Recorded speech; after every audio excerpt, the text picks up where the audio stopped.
but have you heard the new Guns N' Roses song? A little bit the other day. Yeah. Perhaps, or Yes. perhaps it's Perhaps I not. have. Yeah, it's not bad, but you can just tell his voice isn't as powerful as it used to be.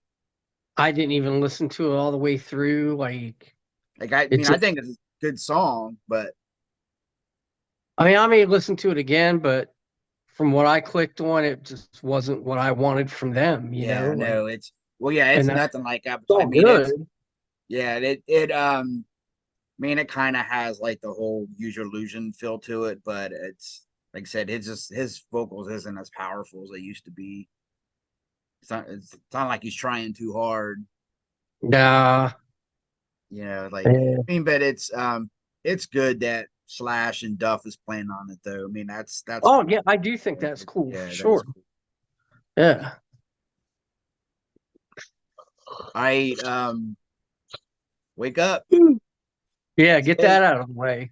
All right, today's topic is we're kind of going on the theme with opening tracks. This time we're going to do best closing tracks. All right, what'd you have for number five? Well, before I start with number five, I'll say it, get out of the way now. We always ask, like, subscribe, comment, participate. We would appreciate it. So, with that being said, my number five is something different, band I've talked about before, but yeah, the song has a very unique type thing in it. This narrative, it's a Dead Injustice off of the first Runaways record. Damn. Uh, yeah, closing song. Cherie Curry and Joan Jett both do vocals. There's a little breakdown part in it where they do this narrative. They get they're escaping from a girl's like juvenile center thing and kind of their plan and how it doesn't go as planned. It's just a great way to close out an album, I thought. So yeah, why not the Runaways, man? Dead Injustice. Yeah, I wasn't expecting that one. I got a couple on my list that on the was also on the opening track. I mean, unintentional. It's just it kind of I guess I like the way the album flowed, I guess. Yeah. But number five, I just came up with this one last night. From Pyromania, Billy's Got a Gun. Okay. I haven't heard that song in a while, but yeah, I that was one of the albums that I did look at, and then I was looking for songs that like I recognized and or hit me, and I haven't listened to that album all the way through in a long time though. I mean, that's such a great song. Like, and it's like so underrated. Nobody ever talks about like you don't even probably don't remember how it goes. Then like it's No, I don't know. yeah. It's what I'm saying. It was never it was never single. I don't think they do it live. Like, I always thought it was a great song. Great way to end it, 'cause at the end, it just it's got this weird sound. It just kind of goes on and on and on, for a few minutes. But like, it's like I always I thought think that was that's cool. Yeah, yeah. yeah, I'll have to check it out then. Because I do remember looking at that album and going, I didn't recognize that song to even put it on the list to kind of be Yeah, considered. It's a good pick. right on. All right, what's your number four? Well, my next three um, are from three of my all-time favorite albums. So I guess these really don't go in a particular order. Um, so I guess I'll do them more like in the order of the year they came out to kind of be fair to not choose a favorite necessarily. So for number four, I got SMF off Stay Hungry from Twisted Sister. Honorable mention. Yeah, Yeah. Fucking great song, man. Perfect way to end a classic legendary album. And it's their, like one of their unsung anthems, and I didn't know for the long so you know that I dated a girl back in the late 90s, early 2000s, who she was from Long Island Hmm. and her family was from Long Island. Well, her uncle used to go see Twisted Sister back in the early 80s, like when living on Long Island. And clearly always knew of the song SMF, but what it was, I guess, they used to have membership cards, people that were actual, like certain people, like you just didn't come about one. You got given one by someone in the band or someone associated with the band, whatever, that said SMF. And like the big thing was, people would be partying and, it was an honor to chop up a line of cocaine with an SMF card. Hmm. Um, so yeah, fucking great song, man. Perfect way to close that album out. Here's I bet you didn't know this. I don't think it was ever confirmed, but the Ultimate Warrior, his theme song sounded a lot like that. I would have to hear it again. Like I don't think it was ever confirmed that it was it, but man, it sure as fuck sounds a lot like it. Then I'll have to go back and Yeah, check that out yeah, then. check it out. Like, and if it's not, it's awful close, man. There's no vocals in it. It's just the just the music. Music But I mean, I'm telling you, man, it sounds just like it. in the Ultimate Warrior, right? Yep. Okay. Yeah, I'll dig into that because now I'm Right. curious. Yeah. Right. My number four. This was the biggest hit off this record, and it comes in around 7 minutes, and it's the final track, which was odd because I remember growing up, it seemed like the last track wasn't usually a single. A lot of times it'd be like a filler. Hmm. But I had Eyes of a Stranger from Operation Mindcrime. Okay. I know you're not a Queensryche fan, but I love that record and I love that song. And like, it just, that Well, song's kind of an anthem for them. You know what I mean? And yeah, and that's a Queensryche song that I know because it was yeah, a, big but hit. yeah, big hit. But wasn't the Operation Mindcrime like a conceptual album where it told a story and Yeah. all the songs were in the order on purpose? Yeah. I mean, but it's Okay. still, but it's still, but it was released as a single and became the biggest Right. hit, and I'm Yeah, it just going did. by that. I mean, it was weird that is, like The the last last one. song. Yeah. Yeah. Yeah, that's true. That's a good point. Especially in the 80s, Yeah. it's like most It most of my honorable mentions are ones that was kind of like fillers and shit. I mean, like SMF, unless you're a Twisted Sister fan, you're not gonna know that song. exactly. Yep. Exactly. And yeah, that's a good point. You're right. Come to think of it, I mean, yeah, and I think especially in the 80s, you kind of had all your fucking strong songs or that were going to be singles, it was already probably predetermined with the record labels and Hmm. they were going to be on the first side or the first couple songs of the second side, but rarely the last song. So yeah, that is unique. Yeah. No, And they're and I like in like it. that song. I guess all I can say about them is they just never grabbed me for what the other than the early shit. Yeah, yeah. I mean, Uh, I could see that's not really your style. I mean, yeah, I could see that. I yeah, mean, but when I've this known a album lot came of people out, that love them. yeah, when this album came out, they were like my favorite band. I thought this album was genius, man. And did that come out like 88, right? Yeah, they Yeah, around that. yeah, because they I seen them open for Metallica on the Justice for All tour on this record. Okay. Okay.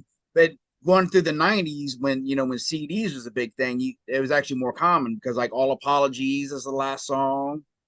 Wood Yeah. from Alice in Chains, that was the last song. So that whole theory kind of changed in the '90s, but in the '80s it was mainly like filler song. Hmm. All right. Well, my my number three was not a filler song.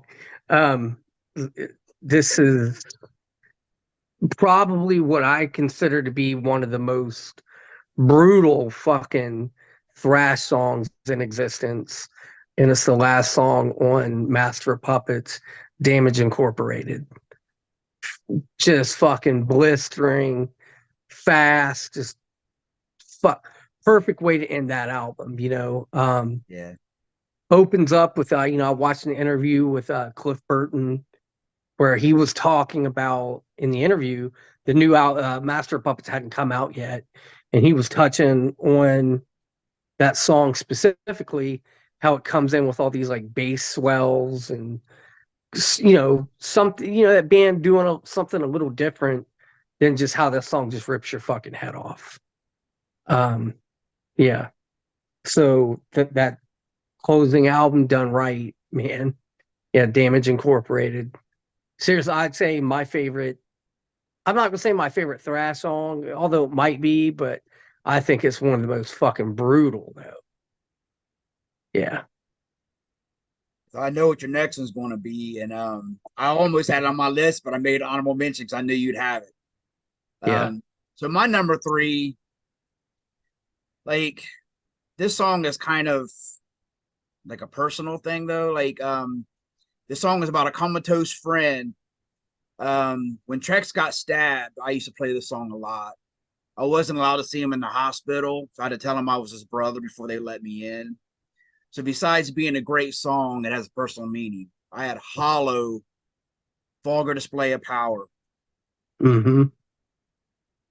Yeah. One of my Fucking favorite like Pantera songs, man. yeah. Amazing song. Yeah, Uh, dare we say a ballad? I mean, for them, yeah. yeah. But yeah, man, real, emotional lyrics for sure. For sure. Oh yeah, I know, man. It's Yeah. yeah, it's and like Phil gets a lot of shit, man, but I think he's a great vocalist. Like Oh, me yeah, too. he gets so much Yeah. shit, man, but he's fucking awesome, man. Yeah. Yeah. Dude's vocal range, at least back then, and still on that album was, Yeah. yeah. I mean, because he could do the ballady stuff, but then, like Cemetery Gates or like Hollow, but then, Hmm. do like the thrashier, heavy stuff that he did too, man. And then you could do like the Rob Halford type shit yeah, too. yeah, Yeah. yeah. He did So like yeah. screams on like Cemetery Gates and shit, man. Yeah, Yeah. Yeah. Yeah.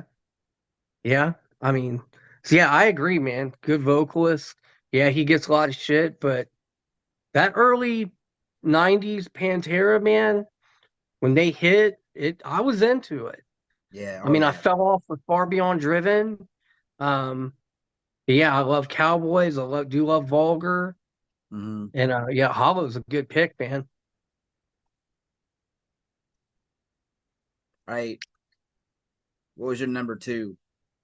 Well, you kind of already said what you 99% know was going to be. And I want to say I may have even heard this song on Z Rock before, um, maybe before I saw the Welcome to the Jungle video, Rocket Queen. Oh Um, yeah. but even if I hadn't, whatever, I remember hearing it on Z Rock and like just being all about it. I mean, Mm, good song. Another one to Great White, close out another amazing, legendary classic album. The whole story with the woman moaning and mm-hmm. um, yeah, just once again that just that alone, just the attitude of that band, Yeah.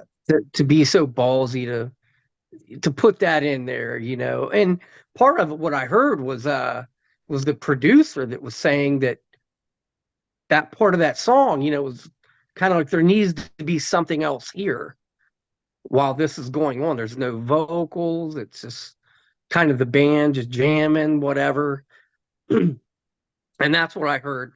How that idea even really came about was from that the producer kind of suggesting to do something over that, and I it went from there. So yeah, Rocket Queen, man, hearing that on Z Rock, and I mean hearing it like Z-Rock gave no fucks. Like it, Oh they yeah, played the songs. Yeah. yeah, yeah, Um, so remember hearing that early on, and so yeah, man, that had to make my top five for sure. for sure. And Yeah. but then once again, like as big as that album is, that's a song nobody talks about. Yeah. And Yep. then and they did that on this last tour when I seen it. It was fucking awesome to hear it live. But like, man, that's such a great song. Yeah. Underrated song. Definitely underrated. And maybe once again, maybe it was because it was I don't want to say a filler song, but maybe not one of their stronger songs. But I think it's one of their strongest Oh songs. yeah, me too. Yeah, Especially from that album. yeah. Oh fuck Um, yeah. so I yeah, agree. man. Yeah, Rocket Queen. Yeah, I knew he was gonna have it. That's why it's like I'm not even gonna put it on there because Yeah. I knew you'd have it. Yep. All right, now here's this one here was also on my best openers. Like it's gonna sound like I'm on this band's dick, but I just kind of like the order the format they did. This could have been my number one. Um, this record is so dark with songs about drug abuse and being bullied. I didn't think this record could get any darker. Then here comes the song "Daddy" from Korn. Yeah. Yep. Right when you started talking about dark, I figured that's where you're going. Yeah, this song is so fucking disturbing, man. It's supposed to be about him being molested by his babysitter, I think I've heard that before too. and Yeah. um, Yeah. and his parents didn't believe him, Yeah. and but what's fucked up is the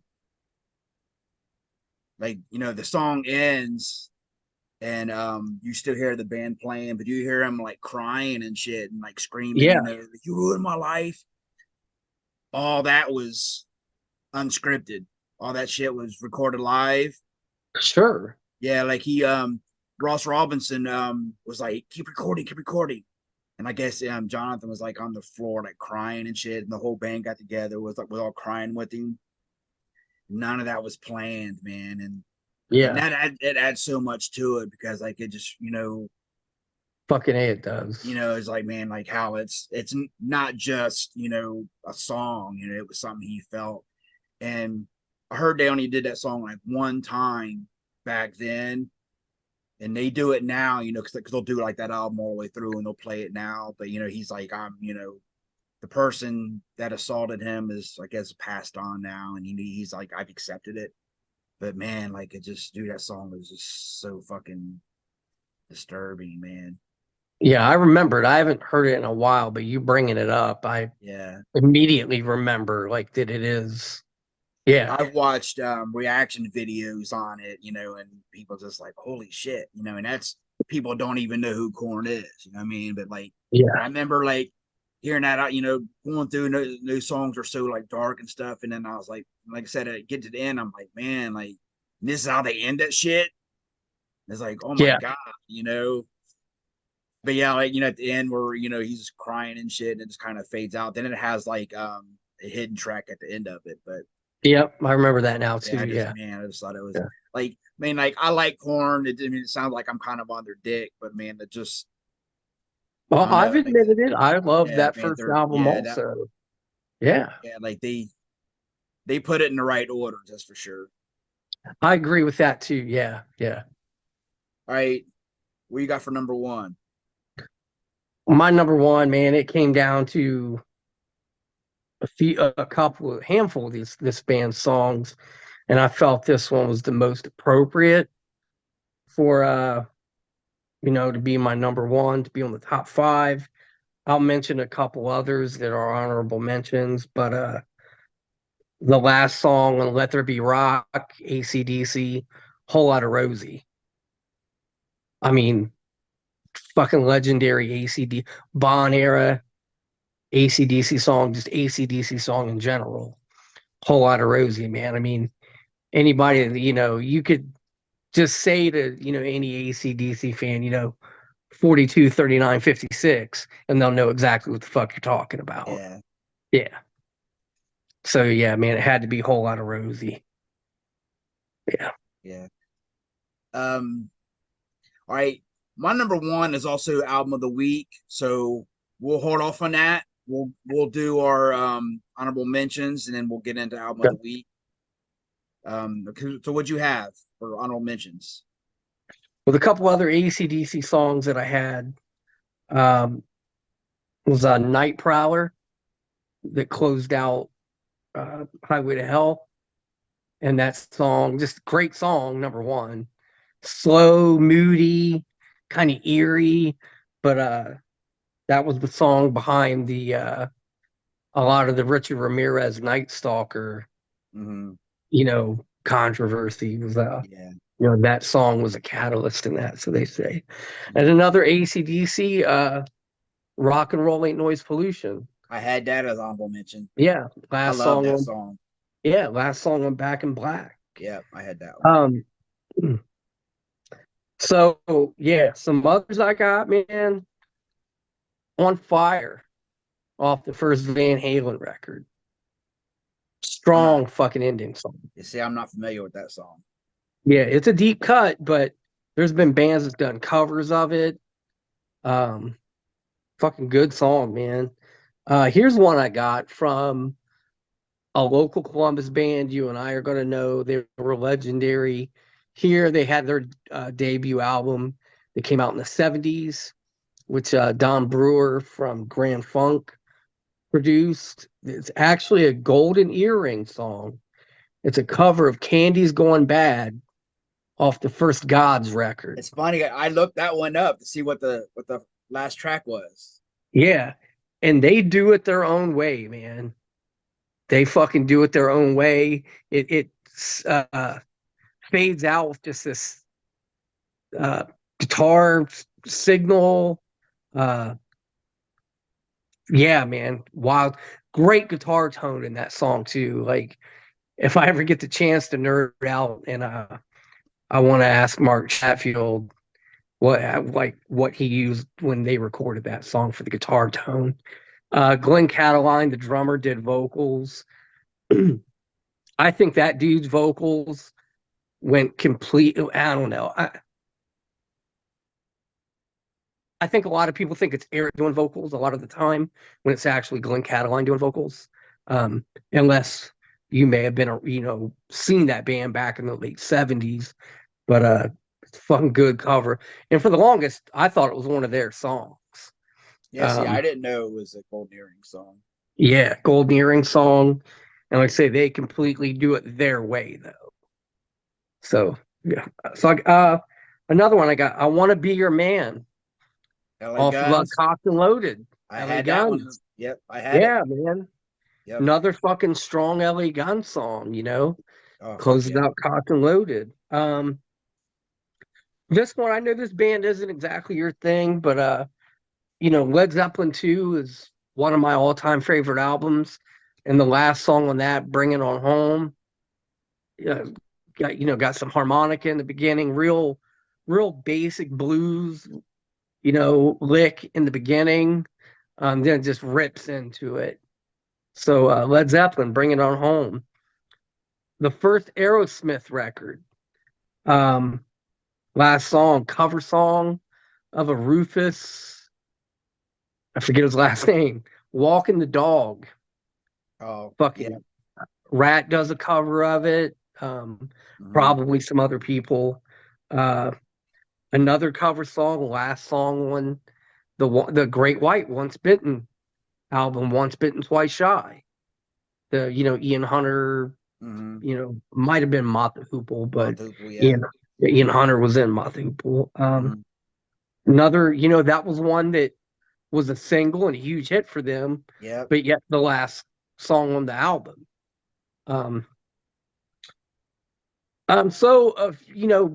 about 5 years ago, Junkyard put out an album, finally did an album of, there were songs that they had recorded that were going to be supposed to have been the third Geffen album. And there were bootlegs of it put out in the late 90s. in the early 2000s, and when they got hooked up with their label now, Acetate Records, um, they did a proper album of it called Old Habits Die Hard. So the last song on that is called One Foot in the Grave, and I think it's a strong Junkyard song, real strong Junkyard song. So I had to mention that one. So a band that was around about 10, 12 years ago called Gypsy Hawk had an album out that I really loved. And it's technically not the last song, it is, but it isn't a song called State Lines. I think a great fucking album closer. Actually did a music video for it. But then there's a cover of Rock and Roll Hoochie Coo Oh that's wow. actually the last song. But Mm. I think the State Line songs was meant to be the to close the album out, and it's got that kind of rock star ring out thing at the end of it, so appropriately fit. I love that record from that band, man, Gypsy Hawk. Um, and it looks like the last one I have, and this one's I rarely talk about this, but this is a good fucking song, man. From Uncle Ted, Ted Nugent off Weekend Warriors. Name Your Poison. Good, strong closing song, man, off that record. Yeah, I So don't know that one. that's I'm not a big Nugent fan, so yeah, I know.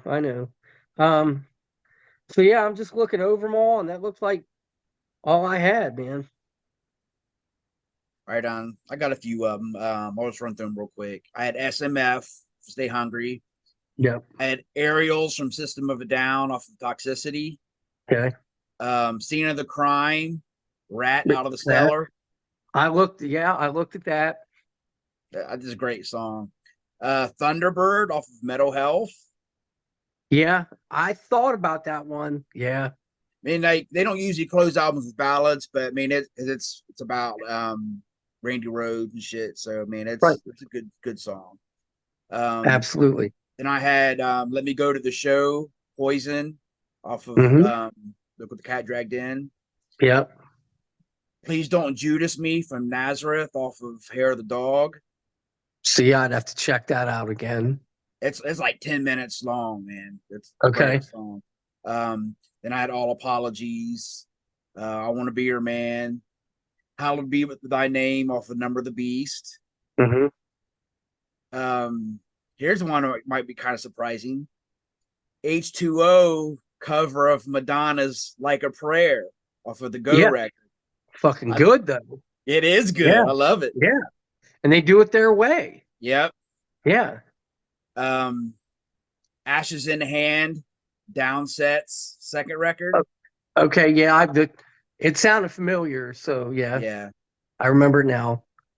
Um, Back Home Again, Cinderella Night Songs. Okay. I looked at that one too. Um, Fight for Your Right, Motley Crue, Like, Theater of yeah. Pain. Yeah. I should, and I was gonna, I just might as well say it. Danger off Shot at the Devil. That was almost in my top five. That's an Okay. honorable mention. I was almost because Yeah. once again, that was the first album I ever bought. So it's like, and it was solid all the way through. So, when hearing Danger, I mean, Danger is another song that's so underrated. I don't think they do it live. It's such a great song, man. I I had to, agree. yeah. And Fight for Um, Your Right is also, yeah. yeah, oh yeah. Yeah. Then for the controversy, I had Cop Killer from Body Count. Okay. That's a good song though. Then I had Wood Yeah. from Alice in Chains. Agnostic Front's cover of Crucified. Mm-hmm. Then I had Rock and Roll Noise Pollution. God Called In Sick Today from AFI off of Black Cells of the Sunset. The Doors, The End. Yeah. I didn't Um, realize that. That makes sense. That would be a yeah, it's closing song. right Yeah. on. Then I had a couple Slayer. I had Seasons in the Abyss, which is probably Oh, my favorite fuck. Slayer record and probably my favorite Slayer song. Yeah, I do love that song, man. Yeah. Then I had also Raining Blood, Yeah. a Yeah. good way to end it. Yep. Then I had Rocket Queen. Um, Then I had Danger. That like I said, that was almost on my top five because yeah, that's one of the best ever, man. Yeah. Like, that's all I had for honorable mentions. Yep. Um, okay, album of the week, released October 12th, 1993. Roadrunner Records, produced by Josh Silver from Typo Negative. Life of Agony, River Runs Red. Yeah. Both both of us, one of our all-time favorite Yeah, albums. it's Yeah. Like if I had to do a top 10 of some of my all-time favorite records, it would be on top 10. Yeah. yeah. I hate to say it, but I think if I had to pick my top five records of all time, it'd be all five of them. I mean, Okay. I mean, not really, but Yeah, I get what that you're saying. that's how much I love it, man. Yeah. For those who haven't heard this record, it's a concept record about a teen living in a dysfunctional household. Um, I'll let you go first because I have a lot to say. So, Well, I was working at Media Play when that came out, and I remember seeing the CD of it, knew nothing about that band, hadn't even seen the video for Through and Through yet, which they did a video for Through and Through. They also did a video for This Time. Um, but I remember looking at it and going, I know I'm gonna like this band. Like just by looking at the pictures of them on the back yeah, and then the yep, inside.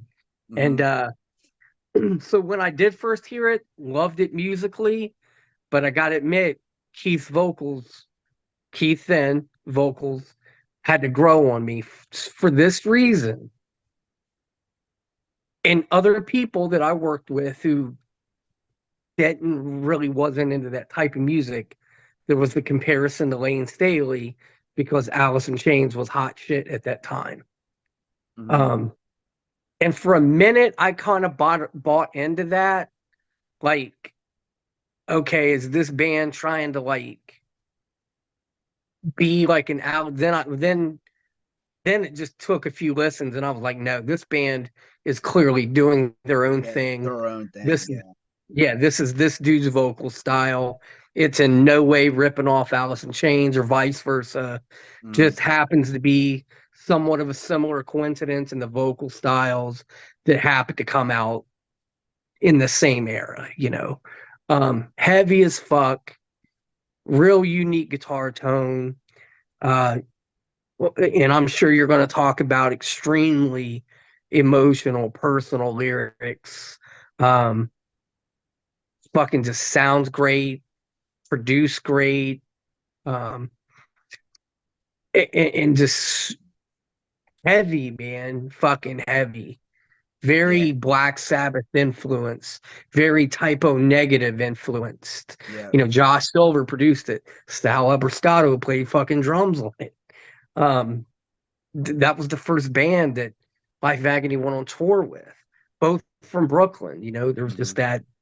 Um, and then they started taking another direction musically, but that album is, man, the foundation of Life of Agony. yeah, yeah. Like, I see the vocals. Like, I agree with you. The vocals took me a second to catch on, but once I did, that's what made me like it so much. Because I mean, the music is heavy, but the vocals is. I mean, he's got the baritone vocals, and it's like real melodic. He sings like Mhm. real melodic, but Yes, he sings with so much emotion. You know what I mean? It's like you can absolutely. hear the pain, in the vocals. Yes. And it. I don't think any other band could have pulled off, or any other singer could have pulled off these lyrics the way Keith did. It's like Mhm. it's brilliant, man. Like this album, this fucking album is like my Stranded on an Island album. Yeah, This album is to be played at my funeral. This is my go-to album every time I go through some rough times.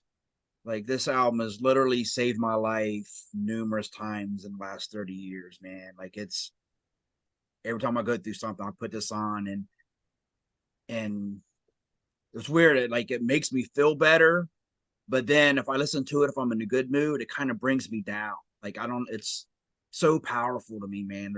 It's hard to explain. Like But I for get it though, man, like if because I'm it's that type album, man. It's it's dark, um, but that's part of. I don't want to say the appeal necessarily, but that's what makes it so amazing and brilliant. Like you already said, yeah. that's at that time who those dudes were, how they were, you know, Keith and Almina and Joey Z are cousins. Mm-hmm. And, Alan Robert they had been a band at that point for like 4 or 5 years, like, so they were all very connected. And Alan Robert wrote most all those lyrics. Yeah, I know. Yep. Some of them, it would seem, Keith had to have, I don't disrespectfully keep referring to as Keith, but At that time, at that yeah, time, yeah. yeah, Um, those had to have been part of Keith's thoughts also, you well, know. I've seen like documentaries and stuff on Keith, and a lot of that stuff is like about his life. It's almost like Alan Yeah, Robert is telling Keith's story. right, right. Because Yep. he grew up like his parents or his grandparents raised him, and his mom died, and his dad was drug addict. I mean, it's so like it's like Robert like wrote his life story pretty much. I'll agree with that. Yeah. And it's like and this came out at the right time for me. It made such an impact because like I just relate to it so much, man. Like let's go through and track by track. You cool with Yeah. that? Fuck All yeah. right. All right. Opening track is This Time. We've kind of talked about this on before, but it's about his Did a parent. video for it. Yeah. Not being there for him, having no time Yep. for him. And even the video kind of paints that picture Yeah. See, of like, what's being said lyrically. Yeah. see, I had a negligent parent who was never there for me growing up and was mentally abusive. So I related to it, you know what I mean? And like I said before, like the guitar comes in and just heavy as fuck. Mm-hmm. And his vocals come in and it's like, and just right away you can feel it from the first line of the song or the album. You can tell how it's how it's going to be. And and I've noticed like when I would play this for people that didn't know it,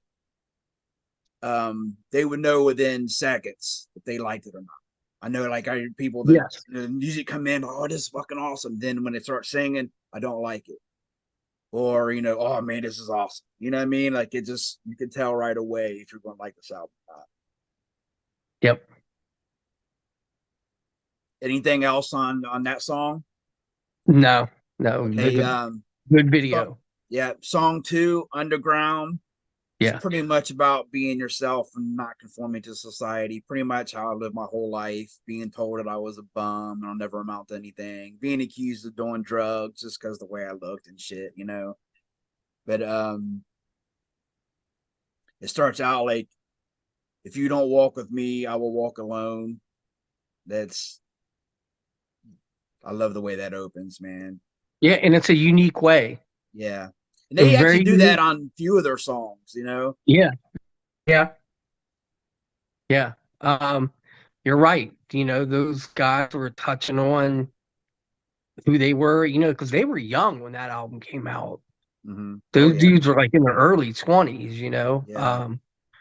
And I would imagine that's, what they came from, being from New York, Brooklyn, whatever. Fucking awesome groove to that song.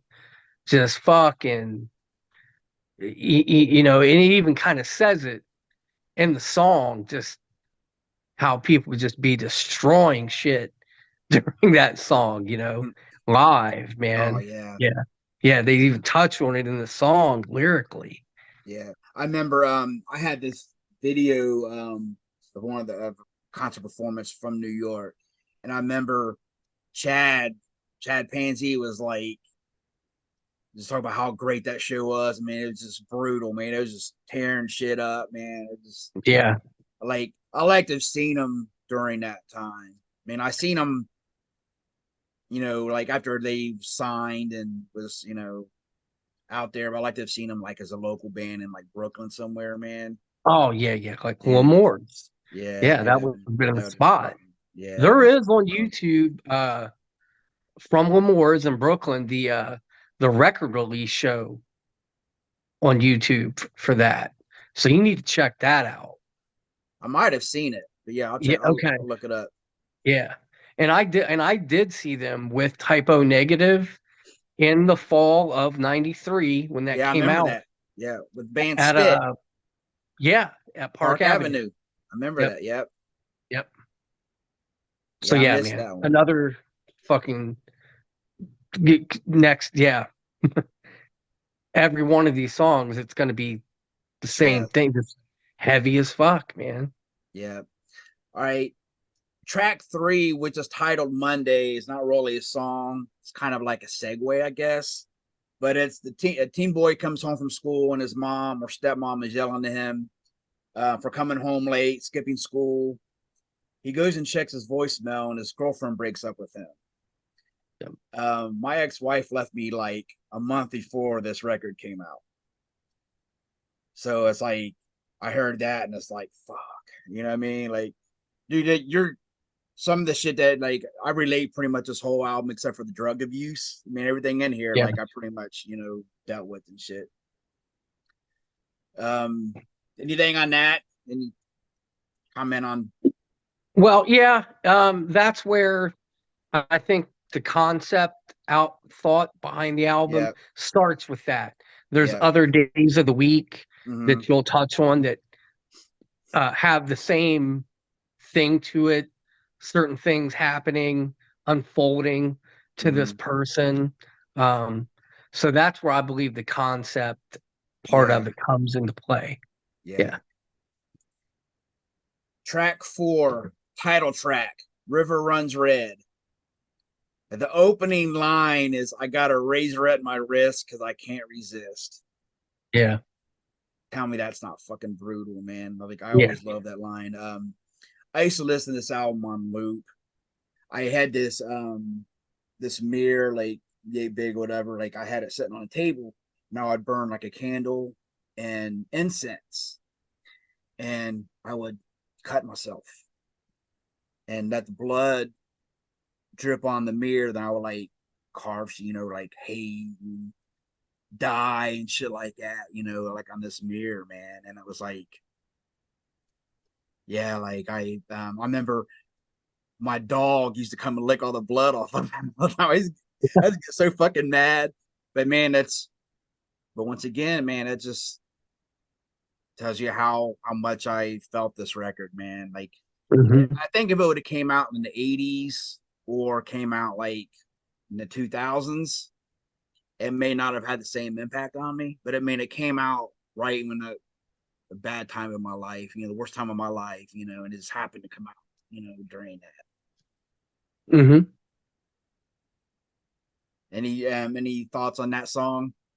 You basically said it lyrically, catches your attention right away. Musically, it does also. It's one of the faster songs. Um, Short song too. Short song, um, and is in line in the of what the theme behind that album is. Like you said, being the title track. Yeah. Track five, through and through. Now, see, now this is the first song I heard. Like you bought the album without hearing it. Like, I sing it on Headbangers Ball, Yep. and I remember this is when I used to get high with my friends. I'd come home and watch Headbangers Ball. I remember I was half asleep, and this song came on. I like jumped up and was like, what's this? But the video reminded me a lot of the Punishment video. Sure. Sure. Yeah, like A lot of and people in it. yeah, Yeah. and Um, Oh, go ahead. I say that was at Coney Island, the real Coney Island in Brooklyn. Hmm. Because there's a little amusement park there, and that cyclone ride. It's yeah, man, that's Coney Island in Brooklyn. Yeah, like I always loved that video, but that was my introduction to him, and I remember buying it. Like, you know, I can't remember if the song was probably released before the album. That usually how they do, they put the lead single out, but I know like I bought it as soon as I could because like I fucking loved it. Track 6, Words and Music. Yeah. This song opens up with "Is there something wrong with me?" Um, there's a verse in here I like where it says, "I buried my friend the other day, and I saw my life in a different way. It was a cold afternoon for a funeral. I did not shed a tear as I watched the snow fall. Is there something wrong with me? Why did I become this empty?" Yeah. That's pretty deep. Yeah, and I think just those exactly those lyrics, someone can imagine themselves exactly that on a cold day, Mm-hmm. snow falling, funeral, sadness, darkness. It's Yeah. all a part of that album, man. Mm-hmm. Great backups in that song too. Oh yeah. Oh fuck yeah. Great Yeah. fucking backups in that Yeah. There's a song. few of them that's like that on this album. Yeah, and that's one of them. Yeah. Yep. And the next song is another one with great fucking backups. Yeah. All right. Track 7, another segue. He comes in. His mom says he dresses like a pig. Like I What always day got. of the week is this one? This is Tuesday. Sorry, it's Tuesday. Okay. Yep. I always got shit for the way I dressed. Like, but he Yeah. checks his voicemail and he gets fired from his job. His teacher calls, says he's not graduating. It's funny because like I got kicked out of school. Like I got fired from Kroger's around this time. Um, but yeah, his mom yelling at him the whole fucking time. Yeah. In the Um, background. Yeah. yeah. Then his mom and dad arguing with each other. Yep. Forgot about that, but yep. Yeah. Track 8 or song 1 on side 2 is Bad Seed. Um, there's a great line in this one where it says, It's a few. yeah, maybe my mind's deceiving me, but I think you took the easy way out. You left Yeah. me standing there empty handed as soon as you put that gun in your mouth. So please don't keep on asking if there's something wrong, because you know damn well if I was fine, I would have never written this song. Yeah. It gives me the chills just fucking thinking about it, man. Yeah. Another brutal song. Uh, Great intro. I know you're about intros, you know. Mm-hmm. Yeah. Great intro to that, man. Yeah. Am I to blame? That's fucking sweet. Well, even the little acoustic Yeah. kind of picking guitar and Yeah. the kind of eerie, almost female voice in the background. Yeah. And see, and that could have been a good opening track, which that you had that on your didn't you have that on your list for opening Yeah, I track? talked about it. Yeah, Yeah, yeah, yeah, because that would have been a good opening. yeah, The thing, like their next couple records, kind of a continuation of the story.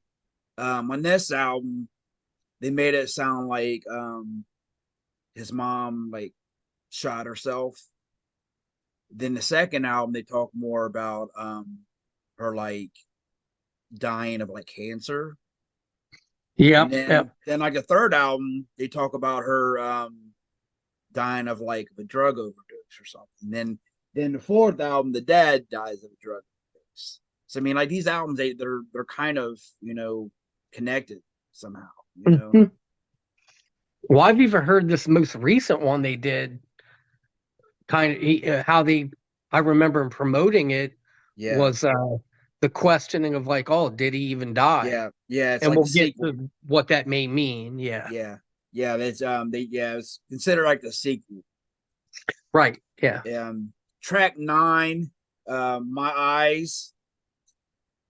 this line is probably my favorite line I know exactly what you're gonna of say. every of music history.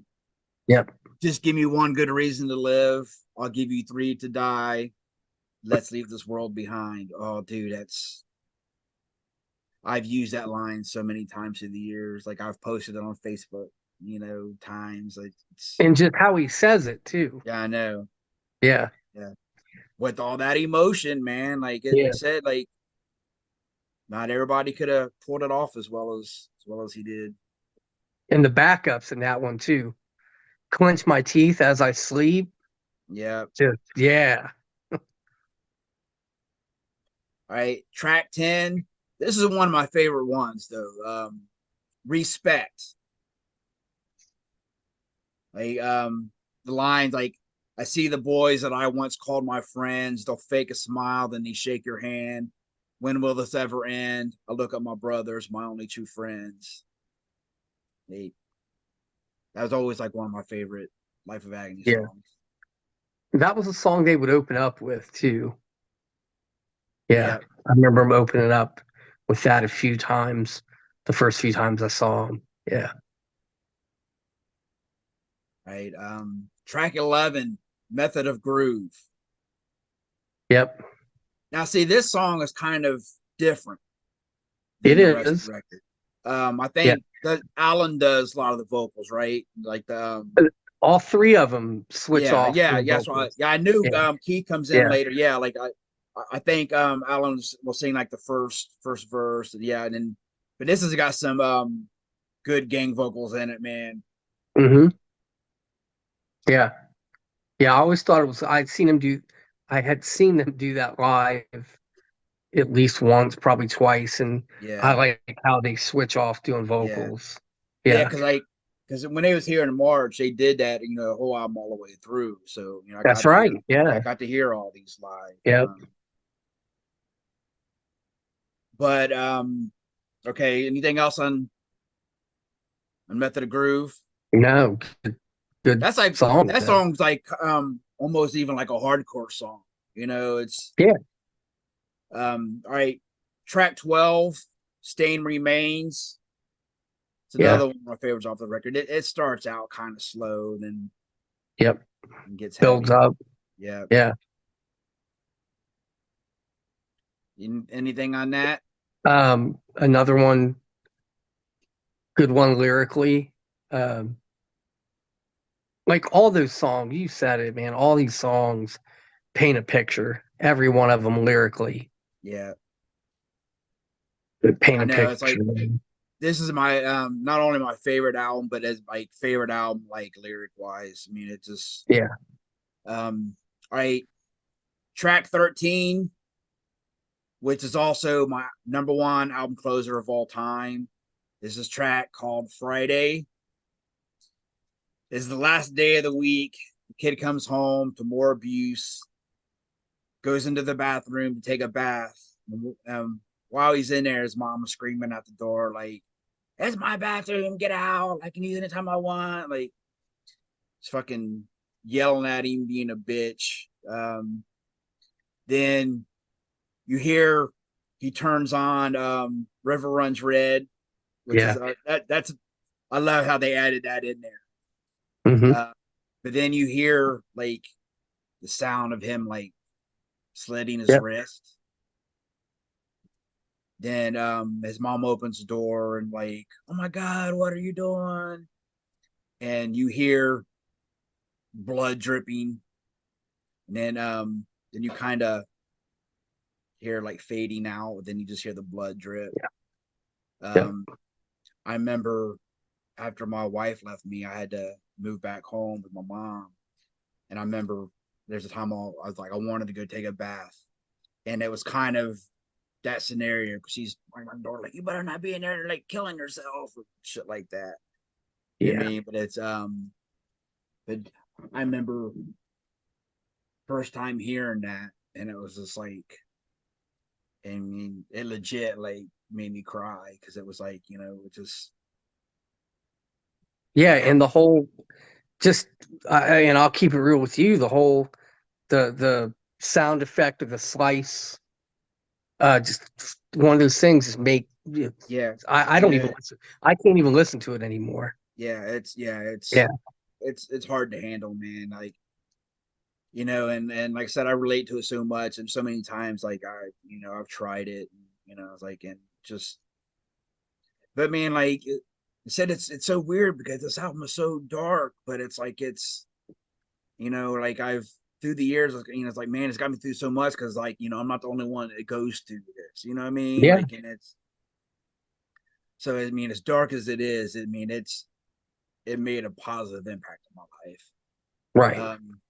But like on show the album cover, the bloody drain.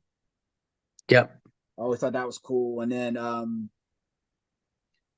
the inside, you see the slit wrist.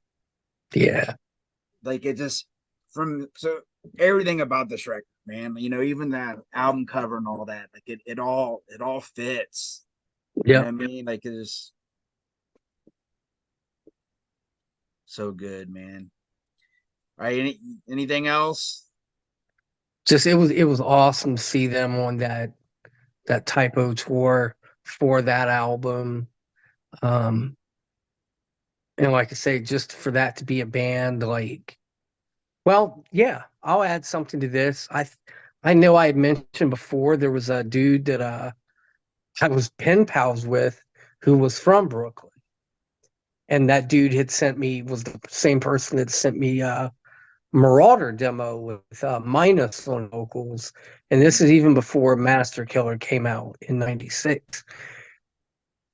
He had ended up sending me demos from that out that were songs that ended up on that album. They did a few demos that later on a CD was put out with all the demo stuff. Mm-hmm. Um, so there was a couple songs even on those demos that I kind of wish had made that album. One of them is that "Here I Am, Here I Stay." Yeah, Um, that's I a wish, great song. yeah, I wish that's they'd recorded a version of that for River Runs Red. Another thing that they did a song that was on a compilation that was popular for a while. There was like at least like three, maybe four volumes of it called the East Coast Assault, and the Plexiglass Gate song Yeah. was on that compilation. And the intro to that, Oh yeah. they would play that intro Yeah. and it's so fucking I good, know. man. It always lets me down though. Someone was like, "Are they going to play it?" Yeah, because they'll play the intro to that and then Yeah, not play and the that's song. it. Yeah, Yeah, they end up releasing like you mentioned, like it was like what was it, 98 or 88 to 98 or something like that. They yeah, they yeah. had all those, but there is um a demo that I can never find. See if I can trying to look it up because like I because a lot of them are demos of the first record. But then they had the song "Depression" and "Colorblind," and Yeah, which I Depression's had those. another But good there's one. Yep. there's a song called "Power by the Fist," "Poor Excuse," "Never Be Saved," "Happiness." These are like another like demo cassette that was released. I can't find it anywhere. Do you know anything about Huh. that one? Yeah. No. Called No. "Death on the BMT" is the name of it. Released in 1990. No. I mean that makes sense because then that's probably their very first demo. Because I think they started that band like as teenagers in '89. So that Because would I make sense if that was their Yeah, well, very it had first "Those demo. Who Hate Me," which I have a copy of that, and they had a song called "Life Is Agony." But yeah, like I can't find any of these songs anywhere. And like man, I'll pay some good money to get a copy of this somehow. You know, what I mean, I'm curious to because their earlier stuff is more of a like New York hardcore style, and To some degree, I yeah, agree. Yeah. But did you also know on that earlier stuff? And I think even on some of River Runs Red, Keith would do keyboard stuff.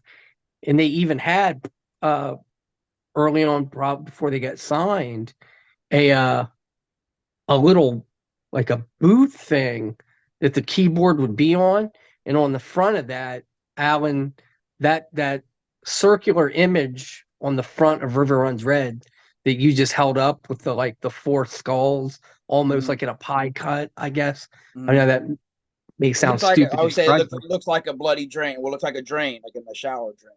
What I well, always yeah, say. Alan had drawn that because Alan had originally went to an art college also. Yeah, So yeah, he writes for he makes like coloring books and comic a books and everything. comic, yeah, yeah. Yeah. So that image was on the front of that keyboard podium sort of thing too. That I know there's a handful of pictures out there prior to them getting signed, playing like locally, and it was Keith that would play keyboard stuff. Damn, you see, I never knew that. Yeah, That's awesome.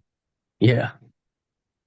And two, what I heard too was they had a couple drummers in the band prior when they got and this is I think a version of what I heard is when they got signed, the dude that was the drummer at the time kind of was like, well, I can't go do this as like a touring band thing.